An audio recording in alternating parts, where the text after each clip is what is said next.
후보자님 대법원장 후보 지명되신 거 축하드립니다. 감사합니다. 지명 통보는 언제 누구로부터 받으셨나요?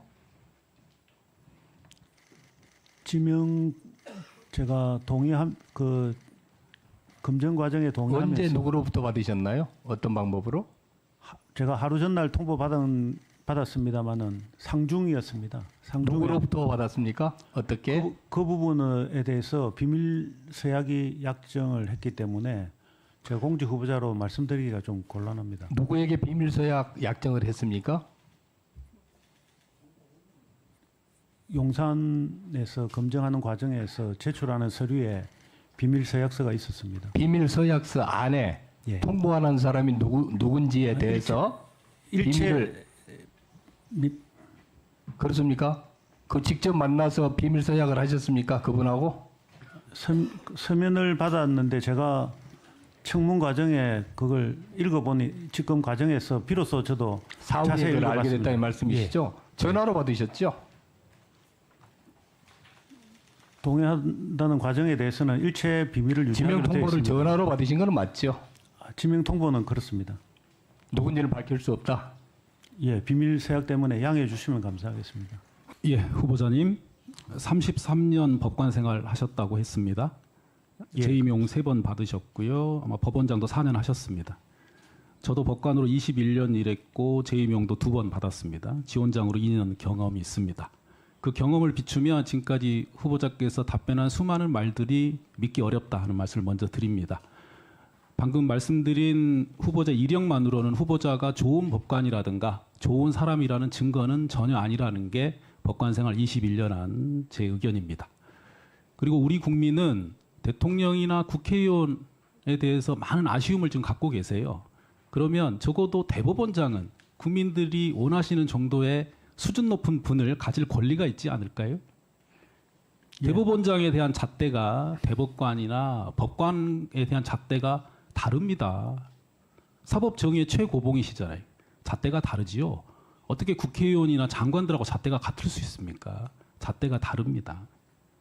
그리고 대법원장 후보로 지명되셨는데 대통령의 일방적인 깜깜이 지명이거든요.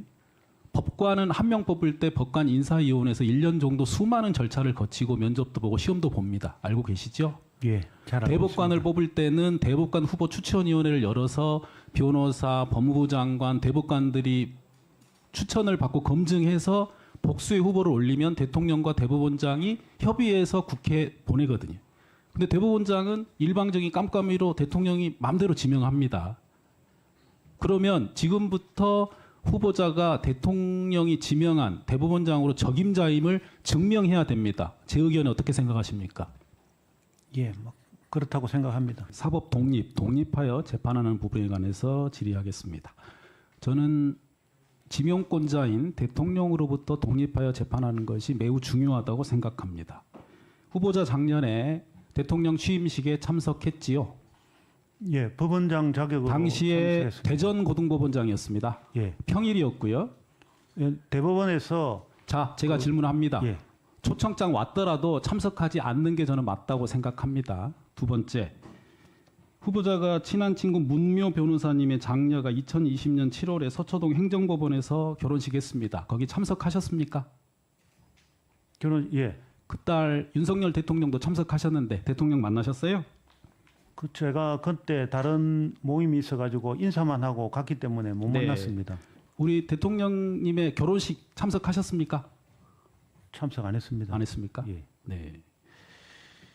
대통령과 대통령 참모들로부터 이번에 어떤 경위로 지명을 받았는가에 대한 절차를 여쭤봤더니 답을 뭐 안 하셨어요. 예. 비밀 서약을 했다고 하는데 어느 법률에 그런 서약을 근거로 해서 국민의 알 권리를 무시하는 답변을 할 수 있는지 의문입니다. 국민들께 소상히 알려야 된다고 생각하는데 의견 어떠세요? 예, 저는 어쨌든지 제가 거기 심사를 받는 과정에서 그 서면에서 절대로 이걸 지켜야 된다라는 약속에 알겠습니다. 제가 서명을 했기 때문에 알겠습니다. 그 약속은 지키는 것이 바람직하다고 생각하고 있습니다. 알겠습니다. 우선 나중에 다시 여쭤보겠고요. 2005년도에 부시 대통령이 현 로버츠 대법원장을 지명하면서 두 양반이 같이 나와서 발표하는 게 있습니다. 그리고 트럼프 대통령이 대법관 후보를 2017년에 지명할 때도 나와서 당당하고 떳떳하게 얘기를 합니다. 우린 이런 대법원장 후보를 내가 면접을 보고 결정했다. 근데 우리는 알 수가 없어요. 두 분이 무슨 얘기를 했는지 무슨 약속을 했는지 알 길이 없고 믿어달라고만 합니다. 나중에 다시 여쭤보기로 하죠. 다음에는 덕목 관련해서 첫 번째 인권과 법치를 지켜내셨는지 관하여 질문하겠습니다. 후보자에 대한 서면 질문을 했더니 이런 답변이 하나 왔습니다. 법관 재직 동안 검사가 공소권을 남용하여 기소한 사건에서 이를 과감히 공소 기각한 적이 있는지 물었더니 제가 형사재판을 담당하는 사건에서 검사가 공소권을 남용한 사례를 특별하지 발견하지 못했다고 답했습니다. 맞습니까? 예, 그렇습니다. 대한민국 검찰이 그렇게 일 잘하고 인권을 보호하고 공소권을 잘 지키는 검찰이라고 생각하세요? 지금까지 33년 재판하시면서 제가 형사를 없었습니까? 예, 제가 형사를 젊은 시절에 형사를 조금 했고 그 다음에 거의 한 15년 이상을 형사 재판을 담당하지 않았습니다. 그 다음에 알겠습니다. 법원장을 마치고 고등법원에서 담당했기 때문에 그런 알겠습니다. 사안을 발견할 수 없었습니다. 알겠습니다. 우리 후보자가 말씀하신 PPT 화면 발음 한번 보죠. 2022년 12월에 후보자는 이런 기고를 하셨어요. 적어도 자유의 수호에 있어서 극단주의는 결코 악이 아니다. 자유의 수호. 이 자유는 어떤 자유를 말씀하세요? 저는 자유에 관해서는 어떤 자유를 구체적으로 해보십시오. 표현의 자유입니까? 언론 출판의 자유입니까? 집회의 자유입니까? 저는 모든 모든 자유. 예, 극단적으로. 예. 검찰의 영장으로 제약되는 신체의 자유, 사생활의 비밀과 자유. 극단적으로 수호했어야지요. 그런 예, 사례가 저는- 없으신 것 같아요. 아닙니다. 있습니까? 예, 저는 제가 영장 전담을 할 때 네. 의료 공소권 의사- 남용 사례를 잘 못 보셨다면서요? 아니, 검찰의 공- 공소권 남용 제가 그 기소된 사건에서는 전혀 없으셨어요? 예, 알겠습니다. 제 판단에는 없었습니다. 화면을 보시죠. 지금 우리 헌법은 이렇습니다. 국민이 헌법을 통해서 국가에게 인권 보호의 권한을 부여한 것입니다. 근데 국가는 다시 법률을 통해서 국민들께 법을 지키라고 하시는 거지요. 근데 우리 국가기관, 특히 검찰은 오른쪽 부분에 집중하고 있습니다. 법을 안 지켰다는 이유로 오로지 국민을 수사 대상, 검사의 관점으로만 보는데요. 왼쪽의 관점을 회복해야 되는 거예요. 검찰의 잘못, 법원의 잘못, 그리고 국회의원과 대통령의 잘못은 헌법을 통해서 국민들께 심판받고 책임을 져야 되는 것입니다. 근데 후보자가 자유를 말씀하셨는데 이게 국민의 자유를 말씀하시는 건지 국가기관의 권한행사의 자유를 말씀하시는 게 의문이 들어서 말씀을 드렸는데요. 다음 화면 보겠습니다. 자, 자유에는 책임이 따른다고 말을 하면서 수많은 사건을 수사하고 재판을 하고 있습니다. 표현의 자유, 언론 출판의 자유, 집회 결사의 자유, 노동상권에 대한 책임을 묻고 있습니다. 최근에도 방송사 압수수색도 하고요. 화면에다가 모 청문 대상자 얼굴 한번 잘못 나갔다고 압수수색을 하고 있습니다. 그렇다면 오른쪽으로 가볼게요. 재판하는데 오판을 했어요. 한 가정이 마비됩니다. 파괴되고요. 잘못된 수사, 기소한 검사들 얼마나 많습니까? 영장 청구되는데 발부되고 무죄 받았어요. 대통령이라고 다 민주적이고 헌법적으로 권한 행사합니까? 아니라는 수많은 견해가 있습니다. 이 책임을 묻는 게 더 크지 않나요? 대법원장 후보자 어떻게 생각하십니까? 예, 법의 지배라는 것이 원칙적으로 국가로부터 국민을 보호하는 것이 법의 지배의 오른쪽. 원칙이 맞습니다. 중요하죠. 예, 자, 그러면은 이 표현의 자유, 언론 출판의 자유, 집회 결사의 자유에 대한 수사기관의 압수수색 영장의 발부 너무 남발하고 있습니다. 노동 3권으로 인한 파업에 대한 가압류도 법원에서 과하게 하고 있어요. 반대로 말씀드려볼까요? 오늘 후보자가 청문회 준비하는 과정, 오늘 답변하는 내용을 아마 리스트를 만들면 후보자와 배우자와 부모, 자녀들과 처남이 수많은 범죄의 리스트를 만들 수 있습니다. 누군가 고발을 할 수도 있습니다. 그럼 수사기관은 수사를 착수한다면 우리나라 수사기관은 바로 압수수색 먼저 할 겁니다. 그런데 판사가 죄가 없으면 나중에 무죄로 밝혀지겠지 무슨 상관이 있겠어라고 발부를 해줍니다. 왜? 실체적 진실 발견이 중요하니까. 후보자 이런 영장 발부된다면 받아들일 수 있으시겠어요? 지금 조금 뭐 외람됩니다만은 저는 저희 가족이나 제 처남이나 법령에 위반한 일을 한 일은 전혀 없습니다. 그런 사례가 과거에 모 장관 후보자에 대한 청문회 과정에서 있었기 때문에 말씀을 드리고요. 지금 우리 사회가 모든 사람의 인생을 사법화하는 지금 작용에 이르렀습니다. 후보자도 그런 지금 한 가운데 와 계신 거예요. 입장을 바꿔놓고 한번 생각해 보시기 바라고요. 나중에 이어서 질문하도록 하겠습니다. 인사 검증과 관련해서요. 법무부 인사정보관리단으로부터 인사 검증 받으셨습니까? 저는 정확하게 어디로부터 받는지는 정확하게 이거 왜 어디인지는 이러세요? 모르겠습니다. 그 대한민국의 인사 검증은 청와대에서 하다가요. 예. 지금 법무부로 가져간 게 1년 넘었어요. 이 정부 들어서서. 근데 지금 어디서 하는지 모른다고요? 아니 저는 이렇게 제인데 하는 게 자기 소속이 어디다라고 밝히지를 않았기 때문에 저는 여러 기관으로부터 그냥 이상한 거예요. 그러니까 누구한테 전화 받았는지도 비밀사 계산이라는 말씀을 못 한다고 그러고 아까 말씀하신 것과 다르게 이 정부 들어서서 법무부 장관이 뭐라고 그러냐면 음지에서 하던 인사검증 업무를 양지로 끌어내는 투명성을 높이는 감시가 가능한 시스템을 구축하겠다고 그랬는데 지금 사법부 수장의 인사검증을 어디서 했는지 아무도 몰라요 지금. 아니 제가 그 부분에 대해서 공개할 수 없다는 비밀 약정을 했기 때문에 말씀드리는 부분도 있고 저는 여러 기관들에서 물어본다는 느낌은 받았습니다.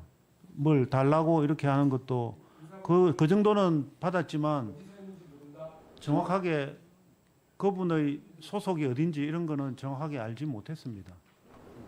아 이게 참 큰일이네요. 예, 수고하셨습니다. 그와 관련해서 내가 후보자 좀 물어볼게요. 고위공직자를 가려면 인사검증을 해야 되는 건 알고 계시죠? 예, 그 다음에 인사검증 동의서를 냅니다. 그죠? 예, 그럼 동의서가 용지가 팩스로 오죠? 메일로 받았습니다. 메일로 받아가지고 사인해서 다시 보내죠? 예, 예.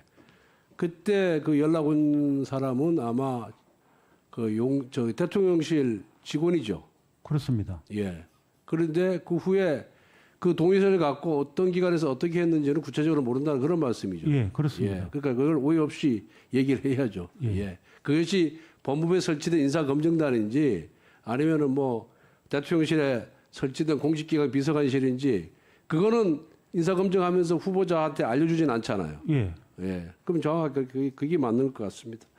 후보자님, 예, 아까 대통령실로부터 인사 검증 동의서를 받았다 이렇게 말씀을 하셨습니다. 그 후에 그 대통령실의 인사 검증 절차 구체적으로 어떻게 진행이 됐습니까? 이 후보자에게 직접적으로 무슨 자료 제출해라 묻고 전화 오고 직접 만나고 이런 절차가 있었습니까? 그 부분 절차에 대해서 제가 지금 말씀드리기가 좀 약정 때문에 비밀 유지 약정 때문에인데 여러 가지 제가 그 대법관 후보로 한번 올라갈 때 그때 절차와 비슷한 유사하게 진행되는구나 저는 이 정도 생각했습니다. 그러면은 그거를 실질적으로 인사 검증을 한 직원이 어디 소속인지는 알고 있을 거 아닙니까? 저는 맨 처음에 용산에서 시작된 거는 알고 그 다음부터는 사실은 계속 여기 다른 데서 연락이 왔기 때문에 다른데 어딥니까? 저는 저기 그거는 저희한테 알려주지 않았습니다. 아니 누군지도 모르는데 어떻게 인사 검증에 응하지요? 아니 그게 소속이 어딘지도 모르는데 그거를 응할 수가 있습니까? 연결이 되어 가지고 진행된다는 과정이라는 것은 충분히 알 수 있었습니다. 아니 그러니까 그 소속이 어딘지 인사 검증을 어디에서 했는지 어느 부서에서 누가 했는지 그거는 공개된 자료 아닙니까? 그게 무슨 국정원 무슨 비밀 업무도 아니고 거기에 대한 거를 모른다 말할 수 없다 이렇게 얘기하는 것 자체는 안 되죠. 아니 실제로 그 다음에 여러 제가 보기에는 여러 군데서 여러 가지 자 기본 구체적으로 묻겠습니다. 법무부에서 인사 검증에 관여를 했습니까? 그 부분은 소속만 얘기를 하세요. 누군지는 제가 얘기를 안 정확하게 하더라도. 모르겠습니다. 법무부 소속 직원으로부터 검증을 받았는지 그 검증 과정에 법무부 직원이 참여했는지 이거를 모르신다고요? 예, 여러 군데서 정말입니까? 예. 여러 군데라 그러면 어디 여러 군데입니까? 뭘 알아야 여러 군데인지 다만 한 군데인지 알죠. 여러 사람이 뭐 각자 여러 가지 자료를 자 요구했기 때문에 대통령실에서도 했습니까? 대통령실에서 제일 처음에 시작했습니다. 법무부에서 했습니까? 그 다음부터는 제가 정확한 소속은 뭐 그런 정보가 아니 아는데 말씀을 못 하시는 겁니까? 아닙니다. 소속이 어딘지를 모르고 저는 실제로 검증에 응했다는 실제로 얘기입니까? 소속이 어딘지는 저는 몰랐습니다. 소속이 어딘지도 모르고 누군지도 모르고 어떻게 검증을 받습니까? 아니 그게 그게 말이 됩니까? 연결이 되어 가지고 진행되는 건 알겠는데 정확한 프로세스는 어느 기관이 맡아서 하는지 계속 용산에서 하는 건지 그런 거는 정확하게 잘 후보자님 모르겠습니다. 말씀대로라면 인사 검증 절차가 완전히 이거 국정원 무슨 비밀 작업하듯이 이루어졌다는 일인데 이게 공정하고 이게 투명한 인사 검증 절차를 거쳤다고 우리가 어떻게 믿을 수? 아니 제가 말씀드렸다시피 대법관 제청 절차와 거의 유사한 절차로 진행되는구나 저는 그 정도만 생각했습니다.